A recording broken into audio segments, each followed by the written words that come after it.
हाँ तो भाई, अगर मैं बोलूँ कि इस बार जो आपका मौका होगा वो आखिरी होगा एसएससी जीडी में सिलेक्शन का, तो आप बोलेंगे ऐसा क्यों? देखो, इस बार जो वैकेंसी है वो है टोटल 25-26 हजार है। अगर ये बढ़कर हो जाएंगी डायरेक्ट 45-46, पता नहीं कब होगी, इसका नहीं पता। लेकिन हाँ, अब इसके बाद ये नियम लागू हो रहा है कि बीएसएफ में और कुछ जगह और आपका जो अग्निवीर होता है वो इसमें शिफ्ट कर दिया जाएगा, यानी कि 50% अग्निवीर वालों को मिलेगा। पहले तो 10% एक्स सर्विसमैन वालों को मिलता था और थोड़ा बहुत मिला जुला के आपकी वैकेंसी ठीक ठाक जाती थी। लेकिन इस बार वाली जो वैकेंसी आई 2026 में, इस बार वाले में तो ऐड नहीं होंगे अग्निवीर, लेकिन जो अगली बार आएगी दिसंबर सितंबर में जो आएगी ना वैकेंसी लास्ट ईयर में, उसमें ऐड होगा बीएसएफ में अग्निवीर वालों को 50% कोटा मिलेगा। भैया, अगर इस बार नंबर अच्छे नहीं आए, अगली बार भी चांस बहुत ही कम बैठता है कि आप अगली बार नंबर अच्छे लाएं और अच्छे नंबर लाने के बाद आपका सिलेक्शन हो पाए, क्योंकि कट ऑफ अगली बार इस बार से भी ज्यादा जाएगी। अब आप सोचेंगे ये कैसे होगा? ऐसे कि मान लीजिए 25,000 आपकी वैकेंसी है, अगर इसका 50% करेंगे 12, यानी 12,500 वैकेंसी सिर्फ और सिर्फ अग्निवीर वालों को मिलेंगी, तो आपके लिए सिर्फ 12,000 वैकेंसी बचेगी। तो आपके लिए सिर्फ 50% वैकेंसी ही बचेंगी। 12,000 वैकेंसी में आपको कट ऑफ भी क्लियर करनी, सिलेक्शन भी लेना और फाइनल मेरिट के अंदर भी आना है। आप तो आप सोचिए, इस बार का जो मौका होगा यही हमारा आखिरी मौका होगा एसएससी जीडी में सिलेक्शन लेने का। अगर आप ये सोच रहे हैं कि यार मेरी तैयारी नहीं है और मैं ना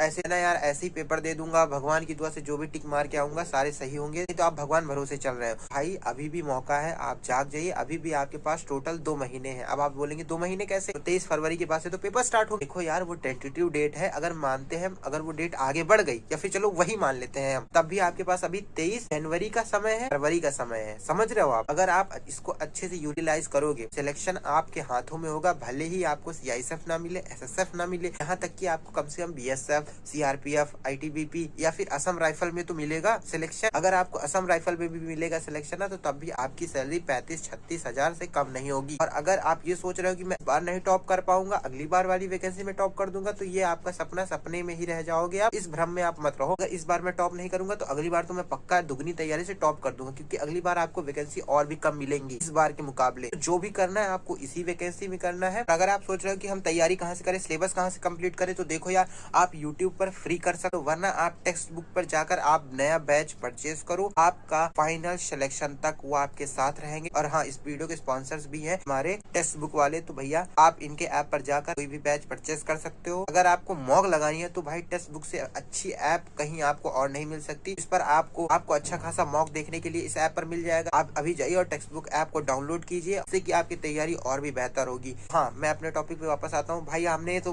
बैच कंप्लीट कर लिया, मॉक भी लगा लिया, अब क्या करें? तो अब इसके बाद करना यही है कि आपको चुपचाप से इधर उधर नहीं भटकना है, ना कोई नई चीज ऐड करनी है। अब आपको सिर्फ पिछला पुराना जो भी आपने पढ़ा है वही आपको दोबारा फिर से पढ़ना है। और आपने अगर बैच खरीद रखा है पहले ही, आपने अगर बैच को अभी नहीं कंप्लीट करा, तो आप जितने जल्दी से जल्दी हो सके बैच को कंप्लीट कीजिए और उसके बाद टेक्स्ट बुक पर जाकर डेली का डेली मॉक लगाइए। आपके नंबर इंप्रूवमेंट होने का सिर्फ और सिर्फ एक ही रास्ता है, वो है मॉक। इसके अलावा अगर आप सोच रहे हो कि मैं पूरा सिलेबस रट के जाऊंगा, मॉक नहीं लगाऊंगा और नंबर अच्छे कहाँ से ले आऊंगा, तो भाई बिल्कुल नहीं, ऐसा नहीं हो सकता। एसएससी जीडी का पेपर हलवा होता है मानता हूँ, लेकिन पूरे अटेंड करने होते हैं और ज्यादा से ज्यादा नंबर स्कोर करने होते हैं। कट ऑफ तो क्लियर करने की बात ही अलग हो गई। क्वेश्चन बहुत ही ज्यादा टफ नहीं आते हैं, टफ बिल्कुल नहीं आते, इजी आते हैं। लेकिन हम उनमें क्या गलती कर बैठते हैं, थोड़े बहुत इजी देखते तो हम सोचते सारे इजी हैं और हम जल्दी जल्दी टिक लगाते चले जाते हैं, और उनमें से ना जाने हमारे कितने गलत हो जाते हैं। इससे अच्छा कि भैया मॉक की प्रैक्टिस अच्छे से करके जाओ। मिलते हैं आपसे अगली वीडियो में।